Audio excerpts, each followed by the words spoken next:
Quero apresentar os meus cumprimentos mais uma vez à doutora Sandra Rodrigues, à professora Liana, uma amiga aqui da data, uma grande artista, uma grande divulgadora da língua e da cultura chinesa, como disse. E também à professora Guo, que tem sido uma grande ajuda em relação a esta primeira turma que eu estou a ensinar no Instituto Confúcio. Hoje eu vou tentar sumariar em 20 minutos as origens e a estrutura das línguas das vidas escritas da China. E queria também prestar uma pequena homenagem ao meu primeiro professor de mandarim, o professor Li Qing. Foi o meu primeiro professor de mandarim,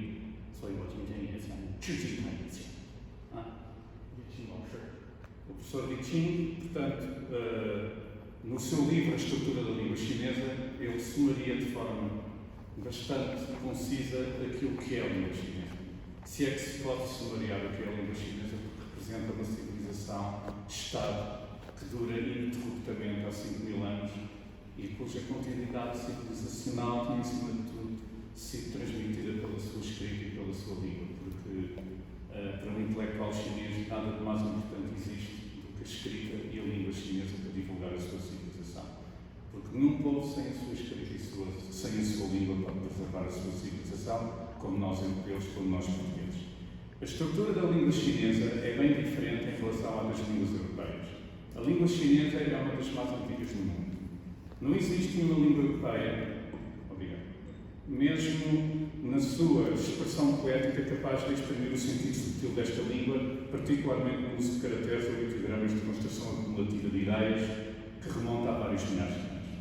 Portanto, outro dos aspectos que eu investi da cultura chinesa é a poesia, e a poesia chinesa, mais do que qualquer outra expressão artística ou gráfica ou literária chinesa, é a poesia que melhor expressa esta estrutura subtil da língua chinesa.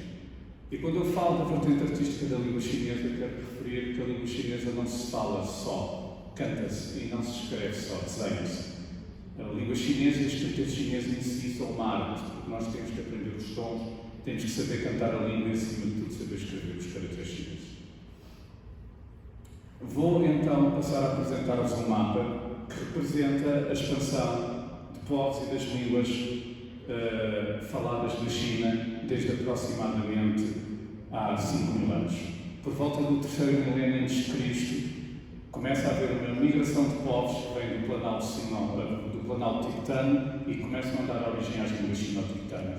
Cruamente sumariado, esta migração de povos acaba por começar também a empurrar para o sul povos que falavam línguas austroasiáticas e austronésias e que vieram dar origem aos povos que falam essas línguas hoje em dia, essas versões modernas dessas línguas, como os tailandeses, os vietnamitas, os birmaneses, os laosianos, os cambojanos e também os maoris da Nova Zelândia e todos os povos que falaram a Macronésia, a Micronésia e a Polinésia.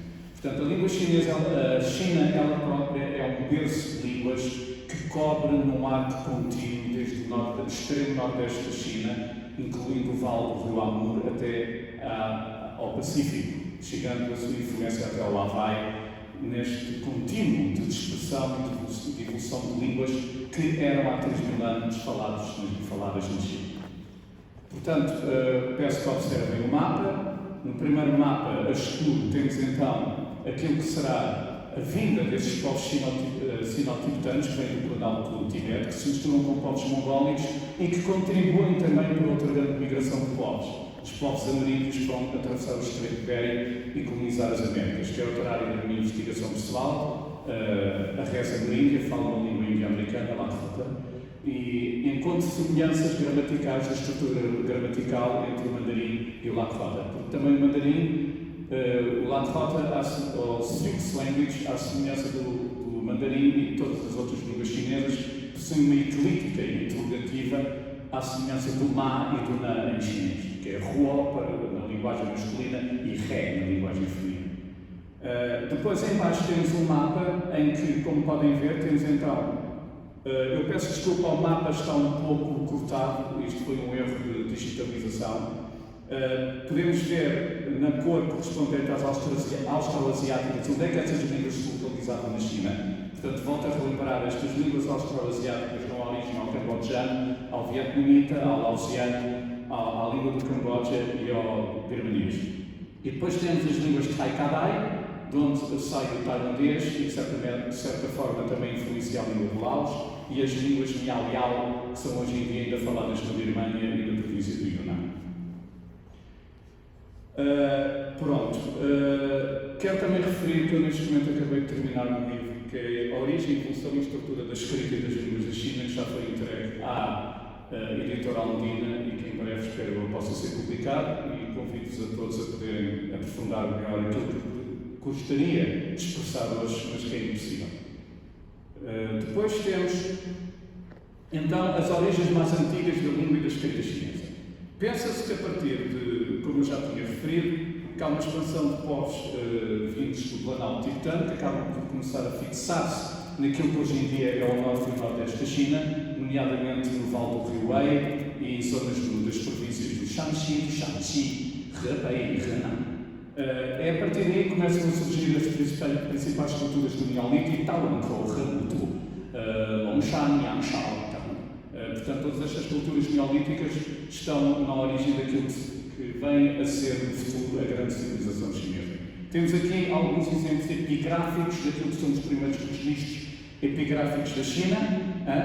Portanto, temos um exemplo à esquerda daquilo que é o, portanto, Ke-Fu-Hao, Ke é gravar, Fu-Hao é assim. Portanto, estes são os exemplos epigráficos mais antigos da China, possivelmente da cultura neolítica de Rabuto. E depois temos também aquilo que é designado como Taokuban, que são registros epigráficos feitos em peças de cerâmica, como podem observar nas figuras, também eles bastante antigos. Portanto, todos estes tipos de escrita concorreram para aquilo que se vieram a tornar a partir da dinastia Shang nos caracteres chineses. Como podem observar no primeiro exemplo à esquerda, estes símbolos, no fundo, acabam por, para quem estuda mandarim, evocar os traços básicos da escrita chinesa. Shu, Shukou, Han, Han, Zhertan. Portanto, quem estuda chinês consegue já ver aqui um início daquilo que eram os primeiros traços, pelo menos aqueles que têm uma vertente mais perpendicular e horizontal. Seguidamente, a origem da língua chinesa. Portanto, como eu já referi, a língua chinesa, na sua origem mais remota, é uma língua proto-sino-tibetana. Por essa razão, o chinês e o tibetano pertencem à mesma língua, à mesma família linguística. E a questão também de partilharem com os índios americanos a mesma origem linguística já foi referida. Vamos passar, portanto, ao próximo parágrafo. A língua chinesa, acima de tudo, para quem estuda chinês, e já sabem, isso é uma língua infinitiva. Na língua chinesa não existe qualquer flexão verbal, pronominal, adjetival, ou mesmo esse tipo de género e de número, que é quase crónico nas línguas latinas, não crónico de uma forma negativa, mas como sendo endémico e representativo de todas as línguas latinas, correto? Portanto, a língua chinesa é uma língua que não é imutável por este aspecto, é uma língua extremamente flexível e expressiva, e isso nota-se na poesia. Eu vou agora recitar o primeiro verso de um poema, o poema mais conhecido da China, do poeta Li Bai, que é o Yesu Chuanqian Ning Yue Guang, Yi Shi Di Shang Shuang, Ji Tou Wang Ning Yue, Ti Tou Bu Si Xiang.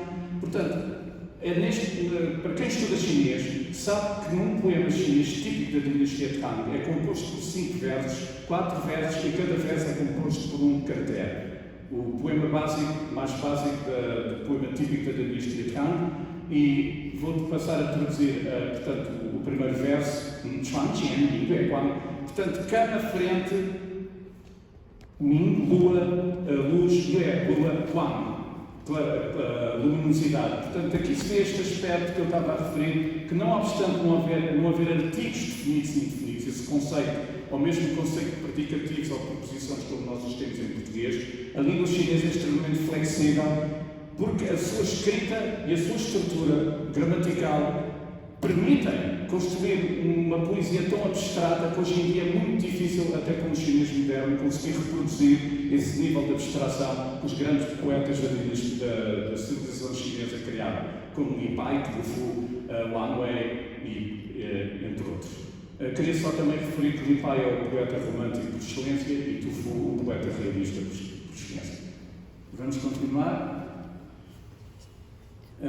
O mandarim e os dialetos chineses. Portanto, a China, como pátria, com uma dimensão territorial, uma geografia enorme como é, e também por ser um país com uma história tão grande, à semelhança de todos os outros países com uma história antiga, como é o caso de Portugal, houve a própria geografia e a história permitiram o surgimento e o desenvolvimento de várias línguas, dialetos e variações regionais. O mandarim é composto por 4 dialetos distintos, embora todos eles sejam mandarim. Temos o mandarim de Pequim, o mandarim do Nordeste, Beijinghua. Temos o mandarim da província do Sichuan, o mandarim que se fala em Chengdu Han, ou Chengdu Putonghua. E depois temos também o mandarim falado no Yunnan, que é a variante mais a sul do mandarim, e o mandarim de Changhai, o mandarim de Nanjing, Changhai. Portanto, estes são os 4 tipos de mandarim, mas todos eles se agrupam para formar a língua de Pequim. Peço desculpa, o mandarim moderno tem que ser ensinado. Eu peço desculpa estar a falar tão depressa, mas só tenho 20 minutos e aquilo que eu tinha para vos transmitir precisava de 3 horas. Portanto, isto apenas para dizer que a língua China não existe só uma língua na China. Existem 8 línguas na China. Línguas essas que se dividem em dezenas de variações sub-regionais e regionais e em dialetos locais. Portanto, há que também entender esta vertente da evolução da língua chinesa, porque é muito importante, porque há línguas belíssimas na China. O cantonês, por exemplo, é uma língua belíssima, é uma língua com 7 a 9 tons e que retém, por exemplo, consonantes finais que já não existem nas línguas do Norte e que só existem nas línguas do Sul. Eu vou dar alguns exemplos, isto é importante também para os alunos que estudam mandarim. Nós, em cantonense, dizemos pá, para dizer caneta. Portanto, neste caso, existe uma consonante final, que é o T, que existia no chinês antigo, arcaico, possivelmente era o chinês que Confúcio falava, e que os poetas da dinastia Tang falavam, e que os grandes literatos da dinastia Zhou falavam. Portanto, este tipo de língua do Norte, que ainda falava no Norte da China, mantinha, ou seja, retinha estas 4 consonantes finais, o T, o K, o M e o K, o P, o T, o K e o M. E estas consonantes finais, como vocês sabem, não existem em mandarim. Por exemplo, se eu quiser dizer em cantonense, em mandarim carne de galinha, eu digo tio, mas em cantonense já é quai. Portanto, cá está a consonante final que permaneceu em cantonense. Se eu quiser dizer caneta, em mandarim eu digo yi, ou yuan, mas em cantonense é pá, cá está a tal consonante final T, que era o tipo de língua que se falava no norte da China, possivelmente há cerca de 2.500 anos, mas que hoje não posso estar a explicar isso, não há tempo, acabou por se expandir para o sul, e só hoje as línguas do sul da China, o Kan, o Xiang, o Uyghur, a língua de Xangai, e também as línguas do Fujian, Ninghua, é que retêm algumas delas estas consonantes finais. Vou dar mais outro exemplo. Por exemplo, o M final não existe em mandarim. Em mandarim só existe um N final. Por exemplo, Anfin, tranquilo. Amchen, segurança. Mas em cantonense existe o M final. Hamalan, toda a gente. Hamalan hai, Zhongguotian. Everybody's Chinese. 大家都是中国人. Portanto, este M final também acabou por ser preservado nas línguas do Sul. Portanto, eu volto a repetir, as línguas do Sul são línguas que ainda preservam estas consoantes finais, estes aspectos importantíssimos da língua antiga que se falava no norte da China. Hoje em dia fala-se mandarim, que é uma língua igualmente bela, que é uma língua que, no fundo, também acaba por se desenvolver a partir das línguas antigas da dinastia Zhou, da dinastia Han e da dinastia Tang. Só que no Sul, por razões geopolíticas e históricas, mantiveram-se estas consonantes finais. Vocês depois no livro que eu escrevi poderão encontrar as razões mais objetivas deste fenómeno. Eu quando dei aulas em Macau, eu tinha um professor de Hong Kong, e ele tinha muito orgulho em dizer o cantonense ainda retém as consonantes finais que Confúcio usava. E que faz mais sentido recitar um poema da dinastia Tang em cantonense do que em mandarim. Embora pronto, isso seja discutível, eu pessoalmente acho que o mandarim é a língua chinesa mais bonita. 我自己觉得汉语是中国最好的一个语，因为我们说汉语的时候跟唱歌一样。Porque quando nós falamos mandarim é cantar e cantar. Embora o cantonense também seja muito cantar. É muito engraçado ouvir 2 cantonenses a discutirem porque é quase uma área. Vamos continuar? Pronto, já vos dei uma ideia geral Peço desculpa, quanto tempo é que ainda tem? Está bem. Pronto, já falámos dos dialetos chineses. Cá temos então aqui um mapa com a distribuição desses dialetos. Como estão a ver, eu queria dar especial atenção ao dialeto Min, que é o dialeto mais isolado de todos os dialetos do sul da China, ok? Que se divide em Min do Norte, Min Beihua, ou dialeto de Suzhou, peço desculpa, de Fuzhou, e depois temos o dialeto do sul, Naninhua, ou o dialeto da Amoy. Este dialeto da Amoy é um dialeto que começa a ser transportado a partir da dinastia Ming para a ilha de Taiwan. A partir da dinastia Ming, este dialeto é o dialeto que acaba por ser dominante. Tanto que a língua elegante da ilha de Taiwan é exatamente este tipo de mandarim, o mandarim do Fujian, Amoy Hua. Portanto, é uma língua muito antiga. Isto apenas para vos dizer que a província do Fujian, ela não obstante ter uma costa bastante extensa, que ligou sempre a toda a atividade marítima da região, ao mesmo tempo possui zonas montanhosas interiores onde existem comunidades que acabaram por criar um fenómeno linguístico muito interessante, pois só na província do Fujian há 9 dialetos diferentes, alguns deles ininteligíveis entre si, mas que são classificados também como Minhua, a língua do Fujian. Depois temos o Hakka, que é uma língua que veio do norte ao longo de centenas de anos, e que é uma língua muito característica porque possui tanto características dos dialetos do norte como dos dialetos do sul. Mas que neste momento a tendência é cada vez mais para reaver esses valores das línguas do sul da China que foram perdidos. Tanto que neste momento, na ilha de Taiwan, fala-se mandarim, fala-se o dialeto Amoy, Minhua, e também se fala Hakka, que em mandarim é Kajai.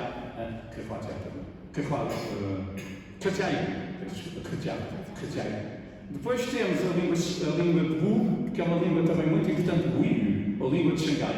A língua de Wu é uma língua que começa a nascer já no segundo século antes de Cristo, atenção. E nessa altura, Shanghai era apenas uma pequena vila pescatória de um grande reino chinês chamado Wu. Daí vem Huiyu, ou Hua, língua de Xangai. A língua de Xangai, o pronome pessoal, a primeira pessoa na língua de Xangai é tão divergente das outras primeiras pessoas, das outras línguas chinesas, que nos faz questionar de onde é que terá vindo então esta primeira pessoa do singular da língua de Xangai, que é Allah. Todos vocês sabem que em mandarim eu é Mo, em cantonês é Mo, e em xangainês é Allah. Portanto, uma pessoa de Xangai para dizer eu sou chinês, Allah se de Tsunoyan. Ou Allah Putong, I don't understand. Eu não compreendo, mas em mandarim é correto? Portanto, há aqui uma grande divergência morfológica, fonética, que eu ainda não consegui encontrar qual é a razão, mas há quem diga que era outro povo não chinês que habitava na região original desse reino que deu origem à língua do Wu, e que esse povo, portanto, designava a primeira pessoa do singular por Allah. Temos depois a língua, portanto, a língua do Wu é a língua da província do Zhejiang, por excelência. Depois temos também a língua Xiang, primeiro tom Xiang, que é então a língua da província do Jianghui, e finalmente temos então a língua Han. Esta língua Han é uma língua muito interessante porque ela está entrincheirada ou rodeada por a norte pelos dialetos do mandarim, pelo mandarim, e se vocês repararem, a oeste pelo Xiang, a sul pelo Hakka e o Min, e a este pela língua de Wu. Portanto, por esta razão, é uma língua que acaba por ter tanto influências do norte como influências do sul, tanto influências do mandarim como das línguas do sul. Mas, atenção, ela acaba por reter aquele aspecto que melhor define as línguas do sul da China, em que a consonante final B e D e G se transformam em P, T e K fortemente aspirados.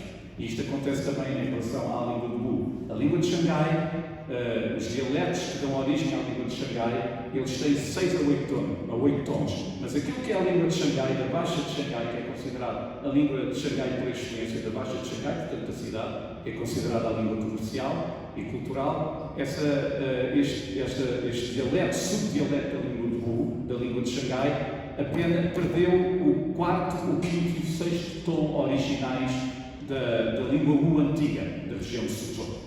Portanto, a língua Wu, a sua origem está da China, estava em Suzhou. Portanto, isto apenas para vos referir que quando analisamos as línguas do sul da China, é sempre importante pensar que as consoantes finais P, T, K e no canto o M definem melhor aquilo que são os dialetos ou as línguas do sul para os chineses. Vamos continuar. Portanto, eu já referi estes aspectos todos no sumariado. Só queria referir, como referido, os três aspectos fundamentais que definem a estrutura da língua chinesa são a sua natureza infinitiva, é uma língua infinitiva porque não há flexão verbal, nem pronominal nem adjetival. O seu sofisticado sistema tonal é uma língua tonal em que uma sílaba pode adquirir 4 significados ou mais diferentes conforme o tom em que é pronunciado. Todos conhecem o exemplo clássico: ma, mãe, ma, cânimo, linho ou cannabis, ma.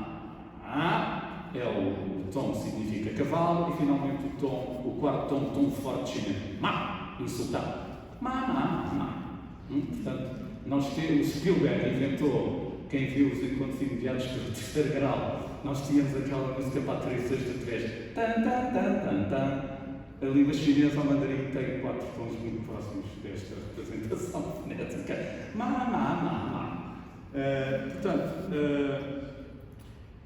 Agora, eu tenho aqui esta frase para vos indicar que a estrutura básica de uma frase em chinês acaba por seguir também a estrutura básica de todas as línguas. Existe quase como um código inconsciente universal em que normalmente a estrutura frásica básica de uma língua é idêntica a essa mesma estrutura frásica básica de outra língua. Por exemplo, o Oye Shuohan.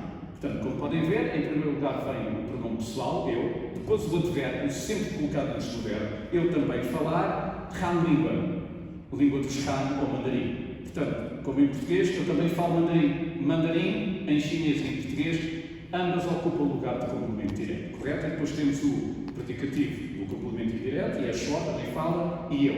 Portanto, a frase básica em chinês acaba por ser idêntica à estrutura, a sua estrutura é idêntica à estrutura da frase básica em português. Depois, o passado e o presente. Isto hoje já não haverá tempo de estarmos a dissertar sobre este aspecto em conjunto. Depois, outro aspecto muito interessante da estrutura da língua chinesa, e mais atraente e até foneticamente muito bonito, é a possibilidade de repetir ou duplicar a sílaba ou sílabas de um verbo a nível do discurso. Este processo morfológico permite expressar de uma forma quase casual que uma determinada ação vai decorrer de forma breve. Ni kan kan, olha para este livro. Ni kan kan. Este é um dos aspectos da língua chinesa que mais me atraem. Ni kan kan. Todos sabem que pan é o classificador. Nós em português temos que estrutura gramatical que nos permite fazer talvez uma ponte contrastiva com os classificadores. É os nossos substantivos coletivos. Nós dizemos uma resma de papéis, uma alcateia de lobos, um caradume de atuns, por aí fora, e eles têm os classificadores, sempre têm que utilizar um pronome demonstrativo para designar algo ou um numeral para quantificar algo. Por isso, este livro, aquele livro, e um livro, dois livros. Ok?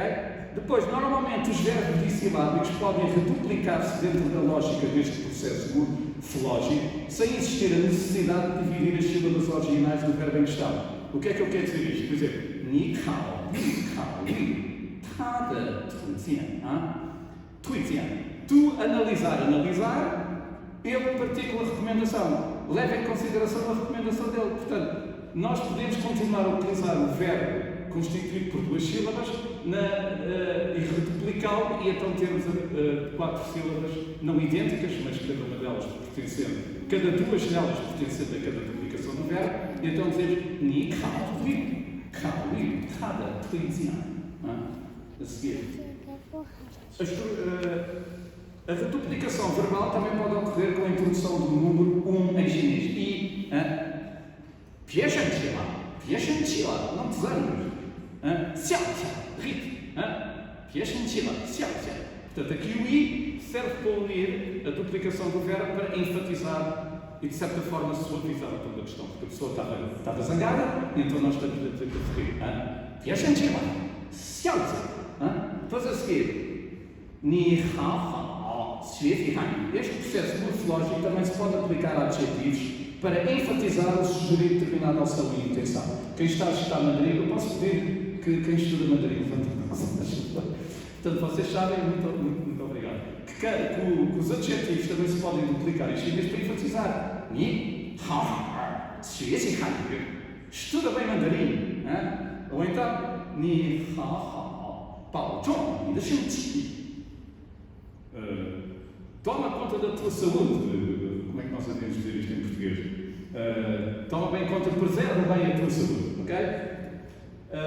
Depois aqui temos outro aspecto que era a existência de prefixos antigos em chinês arcaico, que, pronto, não vale a pena eu estar a falar neles, mas que acabavam por estão na origem desta retriplicação verbal em mandarim interno. Eu vou dar um exemplo. Isto era o chinês que se falava talvez há 2800 anos na China, o tal chinês falado por Confúcio, e, por exemplo, existiam, por exemplo, prefixos como n, que quando afixados a um verbo, podiam produzir um novo verbo intransitivo ou um adjetivo. Kens. Eu não sei pronunciar, peço desculpa, mas se vocês forem ao YouTube, ponham lá Archive Chinese. É muito interessante quem está a estudar mandarim ouvir qual era a pronúncia de há 2800 anos. Faz mais lembrar um vietnamita, a língua vietnamita, mas muito acentuada, com muitos sons como em português, como em francês. É muito engraçado. Se vocês puderem, vão ao YouTube e façam esta pesquisa. Portanto, eu tenho aqui outro exemplo. O prefixo K, por seu turno, se prefixado a um verbo ou nome, podia produzir um substantivo com um significado relacionado ao do verbo. Exemplo, jutsu, recear ou ter medo. Jutsu, fantasma ou demónio. Portanto, aquilo que transformava jutsu, que era ter medo ou recear, em fantasma ou demónio, que jutsu. Pronto, isto é uma área que eu não domino, tenho humildade para dizer. São especialistas chineses que podem explicar isto de forma mais clara e sucinta. Depois temos a escrita. Eu apenas queria referir que a origem da escrita chinesa, aquilo que é a escrita moderna chinesa, surge durante a dinastia Jiang. Ou seja, era uma escrita divinatória, ritualística, que era gravada em omoplatas de bovino ou de cervídeo à esquerda ou em carapaças de tartaruga à direita. Portanto, era uma escrita que, no fundo, era um instrumento da classe dominante. Quem estuda a história da China sabe que o Shang era uma sociedade constituída por reis sacerdotes, aristocratas guerreiros e campesinato. E que, portanto, os reis sacerdotes recorriam a adivinhos para escrever a pergunta ou na omoplata de cervídeo ou de bovino ou na carapaça de tartaruga, e por intermédio de punções com cunhas aquecidas ao fogo, a carapaça ou uma plata fraturada, e conforme a fratura, o adivinho, ou o bruxo, ou o xamã, chamem o que quiserem, dizia-se a pergunta, se a resposta à pergunta era positiva ou negativa. Será um bom dia para gerar um príncipe? Será um bom dia para proceder à cultura do país ou do miúdo e por aí fora? Portanto, a origem da escrita chinesa está na dinastia Shang. Embora, como eu vos referi, não se esqueçam que Rafuhal, os primeiros registros epigráficos da China, remontam quase ao 4º milénio antes de Cristo. Não nos podemos esquecer que a língua chinesa é uma língua que a civilização chinesa culturalmente dura ininterruptamente há mais de 5 mil anos.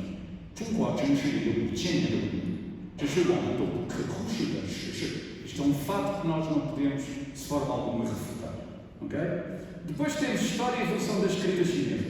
Portanto, para quem estuda chinês, temos aqui a evolução até aos nossos dias dos vários estilos de escrita. Temos os primeiros, Oracle Bone, Jiapuan, depois temos o Greater Seal, Inner Seal, Clergy Seal, Standard Script, até ao Modern Simplified, Jiantizi, que é o que os estudantes de mandarim estudam. É a língua simplificada, embora também haja os caracteres clássicos, Fantizi.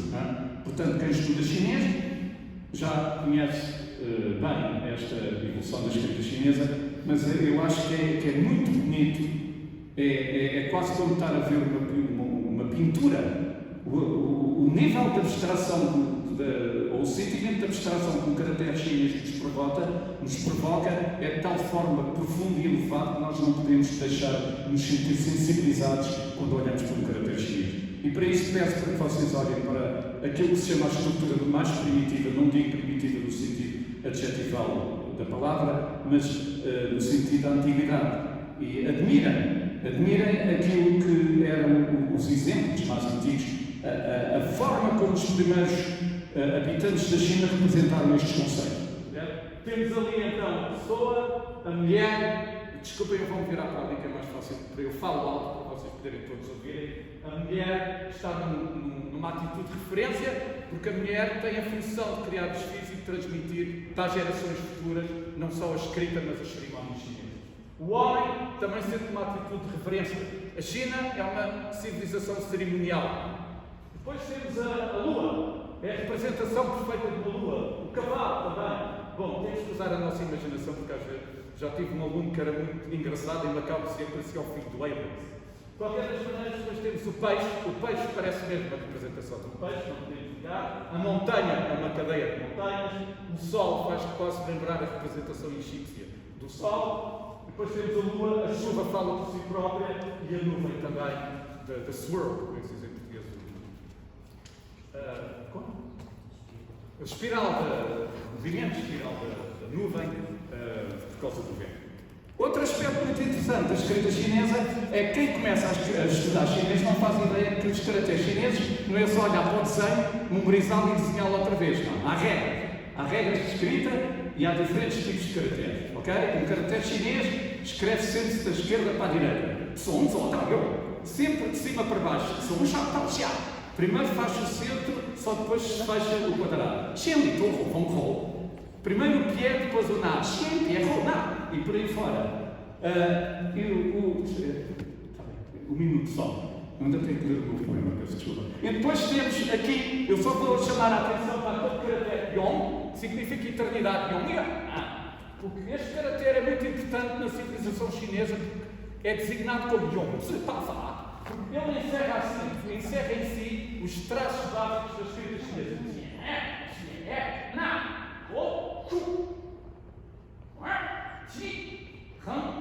Ok? Portanto, Yong Zi Pa Fa.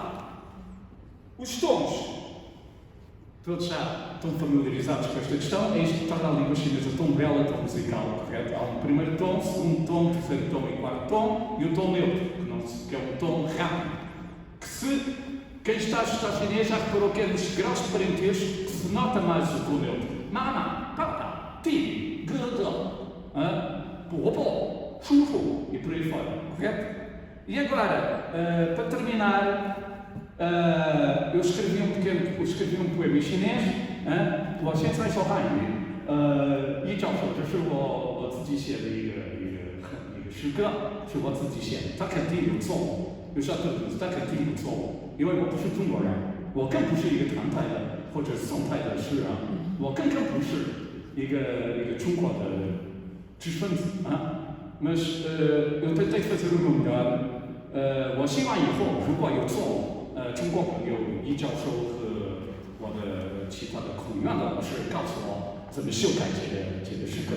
E agora, portanto, eu tive a pedir ao nosso estimado professor doutor, diretor do Instituto Confúcio, professor e aos meus colegas do Instituto Confúcio, que com muita honra estou a lecionar numa turma online do Instituto Confúcio, e eu vou passar a ler o poema e já tenho a tradução em português por baixo, está bem?